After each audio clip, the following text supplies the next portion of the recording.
Welcome to day 13 of building 30 apps in 30 days.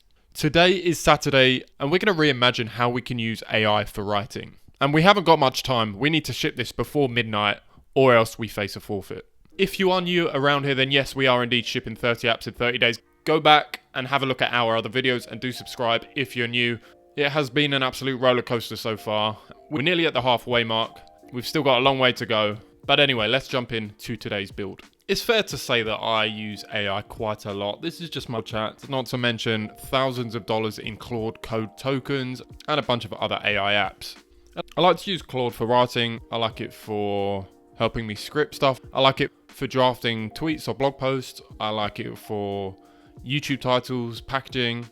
But sometimes that linear Claude UX doesn't quite do it for me. So let's have a look at an example here. The current linear experience with AI chat has just been accepted. Yes, we have these artifacts here on the side, which can be useful because I can do stuff like improve certain sections, which is nice. But let's say I like the rules bit, and maybe I like a few bits down here. I usually like to take a bit from here and then write my own bit and maybe throw in something else. I like to get a bit creative with it, a bit of a canvas. And I love using FigJam, so that kind of got me thinking, why don't we experiment with a canvas-based AI writing experience? Could be fun. As you can see here, I'm a huge FigJam user. I literally love having things mapped out like a bit of a madman. Now, combining AI writing with this could be fun. I don't actually know if there are things within FigJam for that. Let's have a quick look. We've got this all actions here. Create note. That looks like a AI thing, doesn't it? Down here, but it's not. So yeah, it could be cool. Again, I know I'm shooting from the hip here, which I usually say we shouldn't be doing. But wouldn't it be cool if we had this kind of canvas and we could say, I like this bit here, and then that could like fork off or go somewhere else. Or if I'm brainstorming, I don't know, just a bit more, yeah, like I said, a bit more of a canvas approach. So should probably refine this idea a bit. So give me a minute, let me refine the idea and try and see what we can do. But I think high level in my head, what I've got is a kind of canvas. So I've got super clean, quick UX. Give me a second. Give me a second to cook. I'm just editing this video. Don't you think it's mad how we could just imagine how software can be better and then go away and vibe code it within a day? Well, let's see if we get it done within the day. And don't forget to subscribe whilst you're here. Okay, that's a cool concept. Canvas-based AI writing tool. Okay, so it's actually tried to make me a prototype here, Claude, which, select add to canvas. Wow. Okay, that's pretty cool. Tip, select, drag to move, combine. Wow, okay, that's actually pretty cool. And it's a bit funky. It's drunk, but yeah, it's a nice experience. I like this Alexa draw thing. So maybe kind of something like this sort of experience. So whilst we're here, like maybe you start with a kind of chat thing, and then let's say the response here would be a thread. I guess what I'd want to do there is then bring certain bits. Would I want to do this? Trying to think what I'd actually want to do. Maybe it's less about writing, maybe it's more about a flowcharts, brainstorming, and that sort of vibe. So FigJam meets Cursor. So maybe Cursor for FigJam instead of Figma for writing. I don't know. I'm not going to redo that intro, but this is the way the cookie crumbles. Anyway, why don't we... I think what I really want is that kind of canvas. I think that's what I'm trying to get to. So why don't we do that and then try and get that up and running, and then we can go from there. Okay, so Next.js quick start with convex. We're going to do npm create convex at the latest, and then project name canvas AI, Next.js, convex auth, cursor rules. Okay, there we have it. We're not going to worry too much about auth and stuff here. I think Alexa draw doesn't even have auth unless you're like a enterprise user or something. Here we have it. Apparently we do have auth. Log in to see the numbers. Lovely bit of design here in this starter kit. Good stuff. What's going on here? Welcome. Click the button and add this page. Add a random number. Cool. In convex, if you're watching, you could add a little yen or something. Don't know what's happening out the gate here, but doesn't look great, does it? Okay. Where are we? Let's clear this up. Okay, what we're going to do actually is we're going to use Cursor's CLI here. So we're going to do this. I have already installed it system-wide, but I'll do it in this project as well. Cursor agent, stay hydrated, got a big... That's pretty fancy. Fantastic. Great stuff. Okay, well, this does look familiar, doesn't it? What I need to find out is, how do I dangerously skip permissions in Cursor CLI like I do in Claude Code? Oh, flip off. I wonder what model to be used. GPT-5? See, Claude has been a bit knackered recently, hasn't it? I might have to have a look. What's the meta right now? 30th of August. What is the meta model combo stack? I'll be back in a second. Let me get this set up. Okay, so we are going to go with GPT-5. It feels really snappy. It feels nice. I've just had some issues with the convex. I just want to double check we're all good on setup. But yeah, it feels nice. It feels snappy. With GPT-5, it's going to feel even quicker. So first impressions are strong. The only thing I don't like with Cursor is the range anxiety, knowing that each usage you're going into your allowance. And this was my biggest frustration with Cursor back in the day, especially when you're running into issues as a vibe code. You're going down rabbit holes, you're not getting anywhere, you're using a bunch of tokens, you're actually paying for them. And that can be, I call it range anxiety because it's the same in like an electric car or an electric bike. Oh, you're running out of juice. Okay, it's done a lot of thinking here already. I hope it has access to these convex stuff. I really don't like seeing the tokens based on what I've just spoken about. Okay, so it's just stalled on first use here. Which is a bit weird, but we'll try that again. And you know what? Let's just try and get it to run the convex server. Convex start. Okay, I'm pretty sure it can do the shell stuff. What's it thinking about? Just run it. Okay, so I don't think it can do the servers from here. Okay, Control C to stop. Let's just do that here. Okay, so I'm going to say I want to make a FigJam Accelerator style canvas to begin with. How could we go about doing that? What are some tech options we could go with? And we're using Convex, which is a real-time database sort of vibe. Again, I won't go into detail. I don't fully know the details. If you want to look more into Convex, go and have a look. But I've been using it for a lot of my builds. It just works, which is a good little catchy slogan that I think that they should be using. What I might also try is just try Cursor just in the normal environment. I haven't tried it in a long time. So let's see how we get on here, and then maybe we'll go into Cursor and give it a little spin. It's been a while, Senor Cursor. To be honest, I thought GPT-5 would be absolutely blitzing back to me. When I use GPT-5 it seems to respond to me before I click enter, which kind of makes me not trust it. But I don't know what this is doing. Is it like going through my whole project every time? And hopefully it will give me a really good response here, but let's see. Maybe GPT-5 is a problem. And maybe I'll try this with Sonnet. But again, like I say on these videos, I'm trying out these different tools, these different stacks, so you don't have to. You can see me sit through pain and bang my head against the wall. Not saying we're doing that here, but with some of the other stuff, we have been doing that. So hopefully, if you're tuning into these videos, you can stay tuned on the current meta of vibe coding. It's funny because I used to play a lot of video games, Call of Duty specifically, and every few months, the developers would patch and tweak the different setups. So everyone would just be chasing to find the new meta. What's the best thing to be using? Feels like a similar thing in vibe coding. So I'm here for it. It's pretty fun. But we're still sitting here waiting for GPT-5 to give us a plan, which is weird because if I go to ChatGPT-5 and do that now, look, it's already got back to me. So I don't really know what's cracking here. Okay, here we go. We did get back and apparently it has cooked something up. So let's see. Suggested plan. Tech options 1. Option 8. Wait, it's saying Accelerator plus Convex. Wait, what? Is this open source or something? Oh, it is. Okay, that's cool. Well, maybe that makes a lot of sense then. That's pretty cool. Let's not rebuild that from the ground up. Okay, we'll come up with a good plan for that.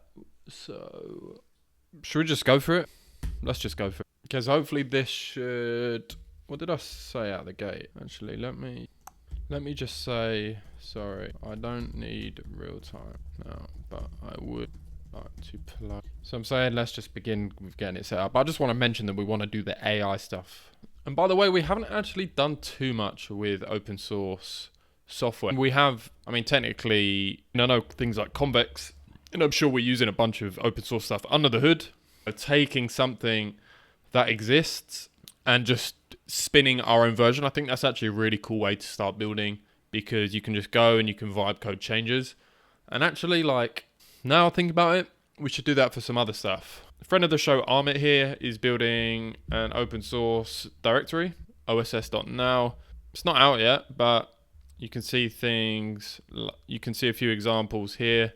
So come on, Amit, when we ship in this, because we could take a few projects from it. Okay, so it's again come up with a bit of a plan here. Again, with Claude Code, I feel like I'm a little bit more in the mixer here. It feels like it's going off and trying to solve the world's problems. Seems like it's maybe biting off more than it can chew, but we'll soon find out. But to be honest, I'm pretty pumped about this open source thing. So yeah, we'll get back once this is done cooking. Alright, so we did find this auto run thing as well, which is nice. So we don't have to stand by the frying pan. Okay, so apparently it's done cooking up. So let's sign in. So I can't paste in a screenshot, which is annoying. Okay, so if we go to board, create board. Wow, okay, I wasn't feeling hopeful to be honest, but apparently we've got, nice. We've got this running local. That is actually sick, to be fair. Wow.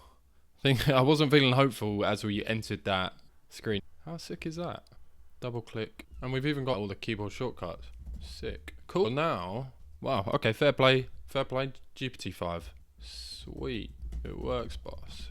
So let's make sure we're synced up with GitHub and then we can start experimenting with Alexa. I feel like it doesn't speak to me as much as Claude does. It doesn't like, if I say, oh, nice job, it won't say, yo, yeah, like, we made good progress. I don't know. It's nice to have a bit back and forth. Maybe that's just the model though. Dude, just do it. Just do it. Push to get, want me to open a PR. Okay, so now I've said, what's your plan on getting some AI functionality in here? What are some options we could do? So I'm going to let it have a bit of a think there. Again, it seems to be taking a while, but not a big deal. It did take maybe 25 minutes to get through that, I think. Just that setup. But it did do it. I mean, if you're going to do it and you know you're going to get it done up, I don't mind if it takes you an hour. Like, that's a hell of a lot longer than a dev would take and a hell of a lot cheaper as well. Okay, so it's given me a bit of a plan here. So high level options, choose 1 to 2, prompt to diagram, text prompt returns a small set of shapes and connectors. We convert to Alexa elements and insert onto canvas. Yeah, that would be sick. Because then I could have a prompt, hey, we're doing this video, I need some thumbnail option. And then what would be cool is if it gave me some options, then I could select a couple and be like, give me 5 more based on these. And I think just having that visual layout would be sick. So yeah, I guess selection based AI rewrite.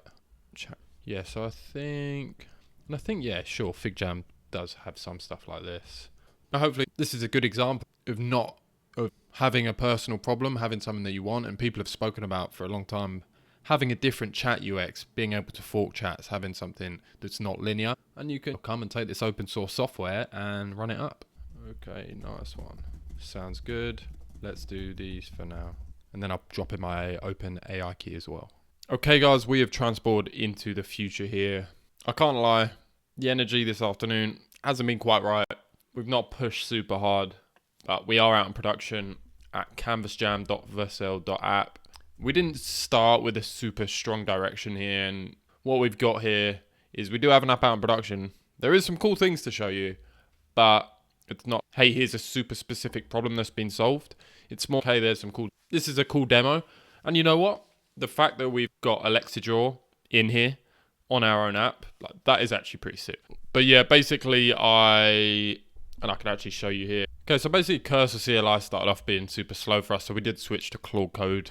And then we had a bunch of debugging to get our arrow flows working, which I'll show you in a second. And then we got writing working.